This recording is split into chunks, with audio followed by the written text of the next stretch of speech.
Hello, welcome. Thank you for joining us on this edition of News 2.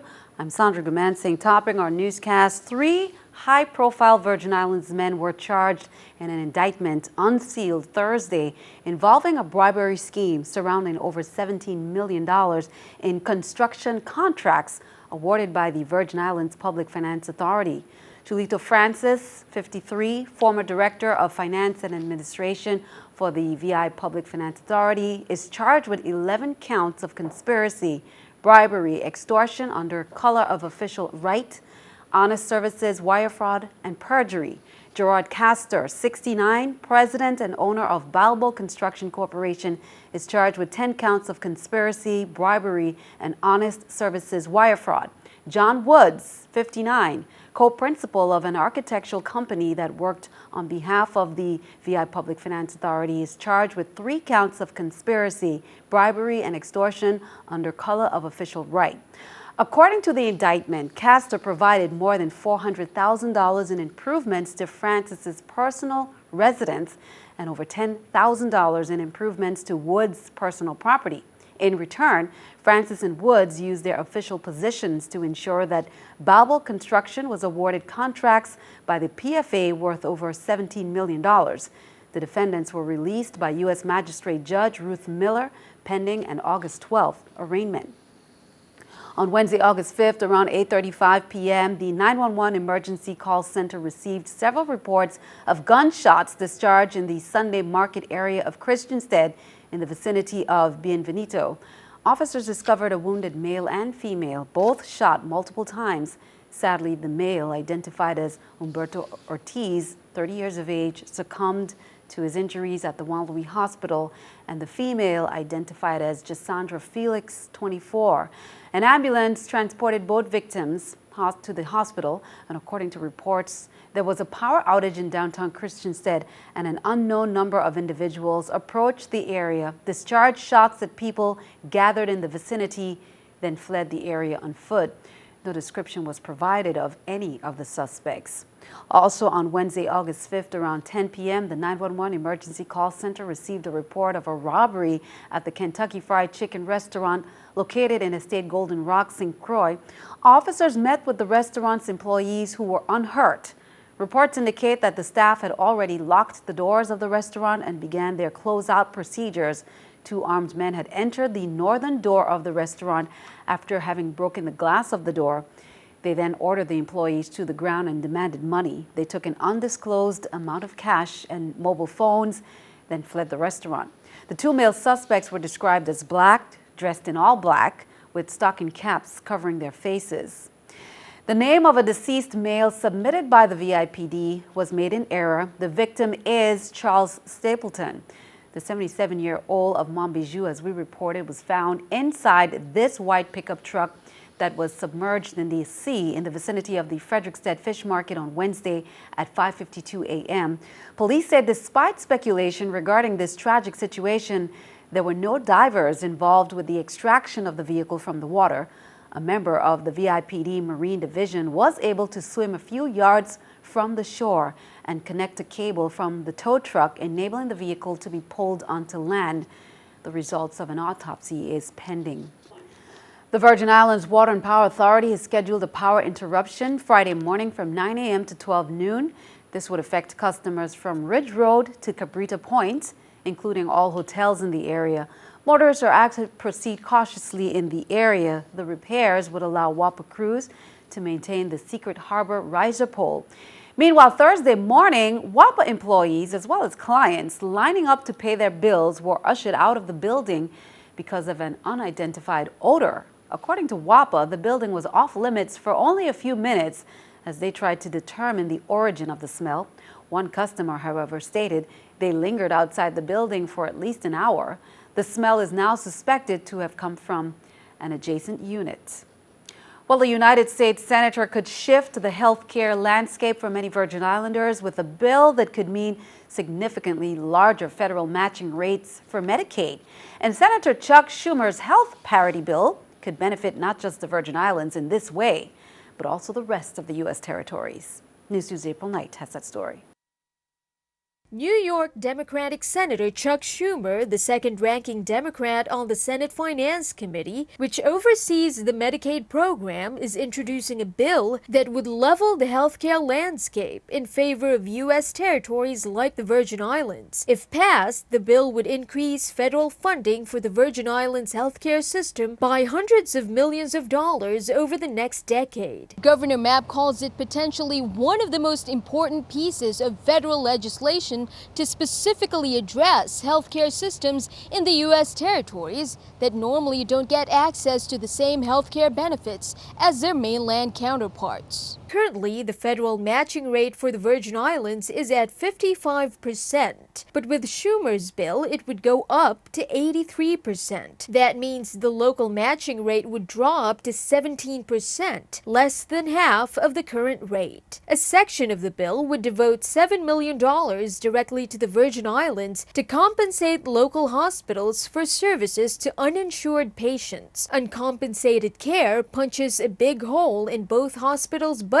each year, and the $7 million could significantly offset that loss. According to Government House, Governor Mapp is going to be working with Delegate to Congress Stacey Plaskett in advancing that piece of legislation. Plaskett is also co-sponsoring a similar health care bill put forth by Puerto Rico's Pedro Pierluisi. Reporting for News 2, I'm April Knight. News 2 will keep you updated on the movement of Senator Schumer's bill through the U.S. Senate. Meanwhile, more from Governor Kenneth Mapp's press conference on Wednesday. In addition to naming Claude Walker the new Attorney General appointee and directing him to focus on crime, the governor also gave updates on some outstanding issues that were tackled by his previous attorney generals, including the probe into former Governor DeYoung's alleged misappropriation of funds. News 2's April Knight has more. Governor Mapp fielded some questions with some non-answers during his press conference Wednesday, where he named Claude Walker his fourth appointee for the Attorney General post. Back in May, Mapp's second acting Attorney General, Terry Griffiths, had announced that the government is launching an investigation into what they called former Governor John DeYoung's misappropriation of federal highway funds towards security measures around his private home. When asked for updates, Governor Mapp said, The Department of Justice will be responding to Governor DeYoung's letter. As you know, the Attorney Griffith did return his check to him, and any demands that the government have with respect to that money will be asserted in the government's response to him. Governor Mapp also said there are several issues with the Havenza litigation that was jump-started with $1 million in litigation funds. He said when lawmakers come back from the legislative summit in Seattle, he'll call for a private briefing to discuss its status. Meanwhile, Eugene Farrell, who was overwhelmingly rejected by the Senate as Fire Services Director nominee, is not out of the game yet. Governor Mapp appointed him Wednesday as special policy advisor to the governor. On law enforcement, justice issues, emergency management, and the National Guard issues for Government House. Farrell begins his new job effective immediately. For News 2, I'm April Knight. 3 government agencies are partnering to tighten up laws that would put some controls on vacation room rentals. Officials from tourism, internal revenue, and licensing met to discuss that issue. News 2's Erica Parsons has more.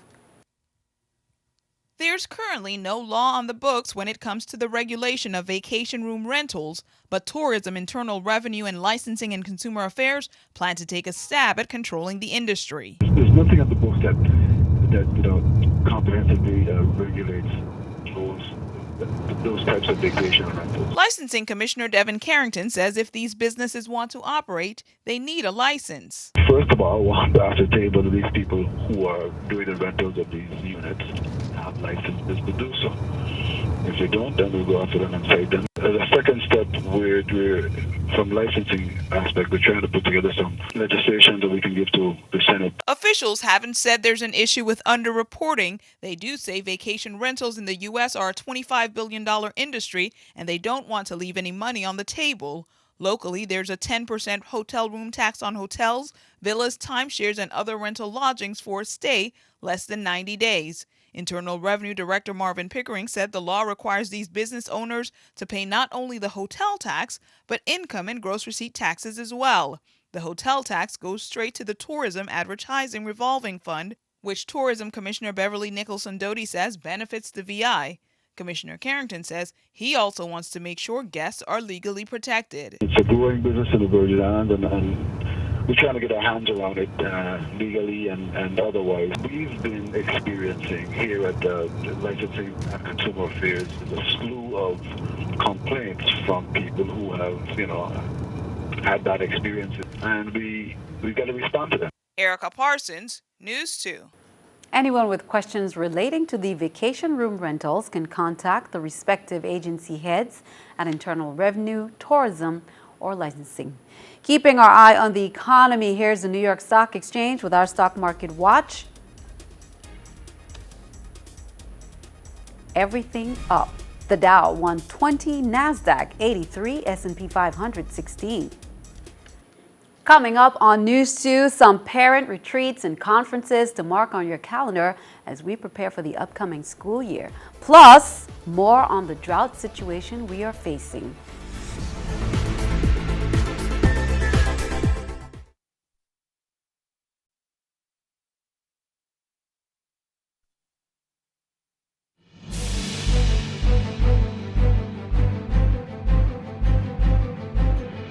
Welcome back. Agricultural experts from all over the Caribbean will converge on St. Croix next week.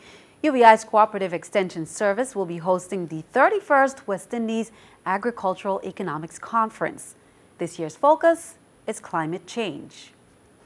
The theme this year is on mitigating climate change because, we have been hearing quite so much about El Nino and all kinds of aspects of climate change, and we are interested in how that is affecting agriculture. It would be mainly people who studied agricultural economies from the different nations in the Caribbean.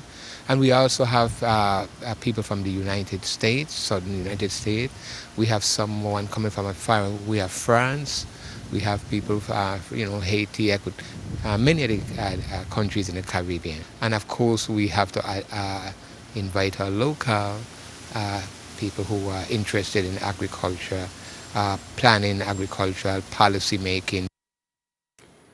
Meanwhile, there's still no significant rain in the forecast, and local farmers say without water, their animals are dying. Those farmers want the government to step in and declare a state of emergency before things get any worse.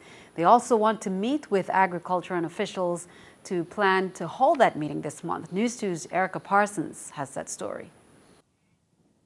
Trevor Brown says he stopped getting water from the Department of Agriculture for his livestock. Right now I stopped getting water from it because, as you can see how green the water is right now, it's to the bottom of the pan right now. I don't think it's safe for my animals. Drought conditions are taking a toll on the department's reserves. My job in the nursery here is working with the plants and stuff, right? This is the worst I've ever seen it in 15 years. I've never seen this water so low. Local farmers say it's time for elected officials to declare a drought emergency. We need some kind of assistance from somewhere.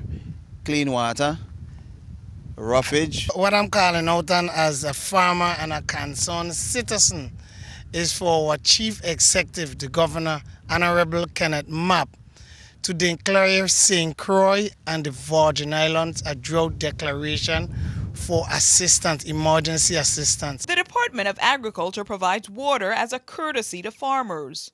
Officials say they haven't received any complaints from any of the farmers. I see farmers coming in and out all hours, all day while I'm there, getting water from our standpipe.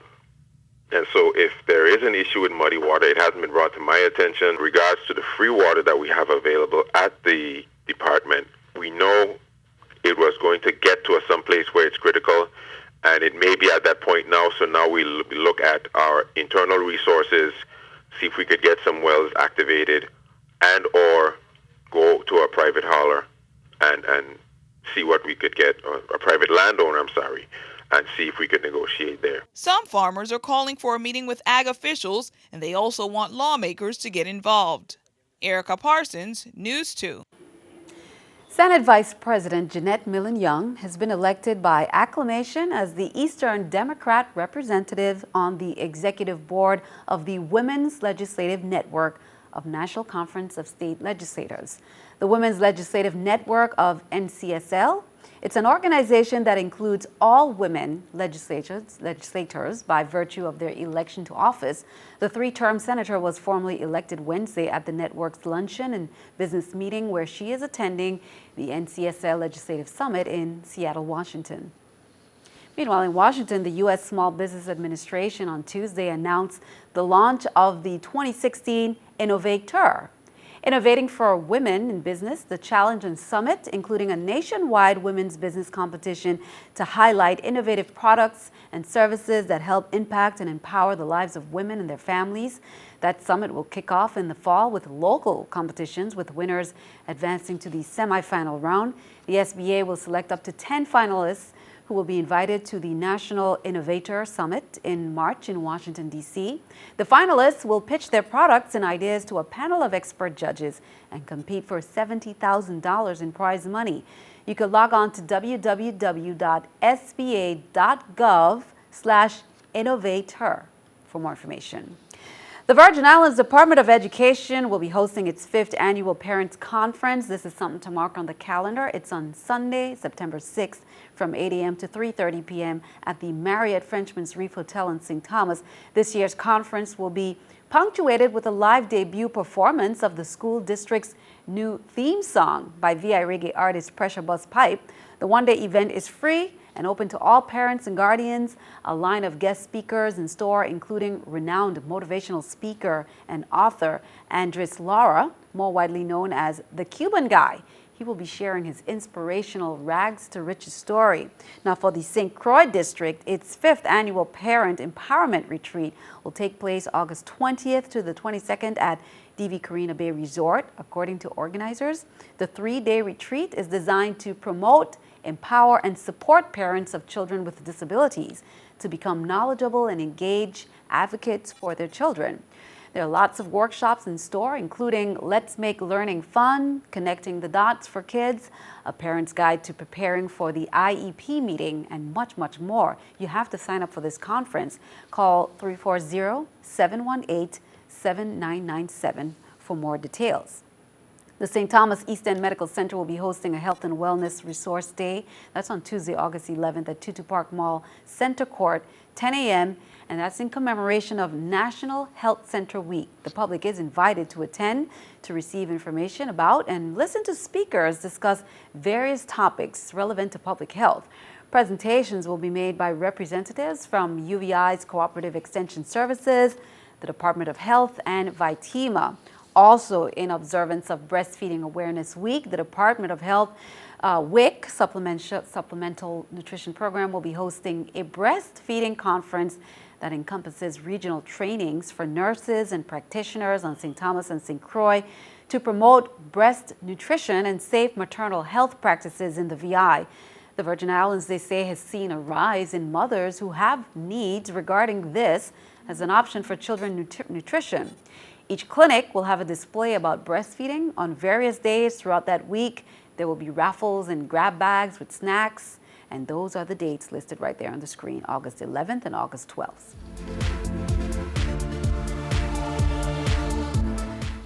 Time for our summer fun segment. Many say it's the most historic 135 acres in the Caribbean, Hassel Island. It's a short rowboat ride or kayak away from St. Thomas. It was once a peninsula of St. Thomas and was separated by the Danish government in 1860 and named for the Hassel family, who owned much of the estate. Learn a little bit of history on Hassel Island and the role it played in the development of St. Thomas. You can explore the ruins and hike the trails. One celebrated feature is the Creakies Marine Railway, which finally closed in the early 1960s. The railway has earned its place in history. It is among the earliest steam-powered marine railways in the Western Hemisphere. The St. Thomas Historical Trust schedules tours. Well, this past Friday, 40 young campers enjoyed the 6th annual ICMC Summer Learn to Swim and Enrichment Camp closing celebration at St. Thomas's Magens Bay Beach. Parents and guardians alike came out to celebrate the young campers' success both in the water and out, highlighting the Red Cross platform of water safety and swim instruction. The skills taught included boating safety, basic first aid and community safety, basic water safety, acclimation to the water, and technical stroke instruction. Campers accepted their swim medals, Red Cross progress booklets, and offered the audience a taste of some martial arts and dance routines learned during their 6-week program. Congratulations to the students. 2 lawmakers said they were impressed with the summer interns at the Juan Louis Hospital. Senators Kenneth Giffens and Ryder O'Reilly attended the closing ceremony for the hospital's summer employment program, sponsored by the legislature. The interns made presentations and spoke about what they learned during the 6-week program. Senator Gittens said he was proud of the students and encouraged by the possibility of a brighter future for St. Croix. Senator O'Reilly applauded both the students and hospital staff, saying, if they are any indication of our future, we are in great shape. Be sure to stick around. Your News 2 AccuWeather forecast comes your way next.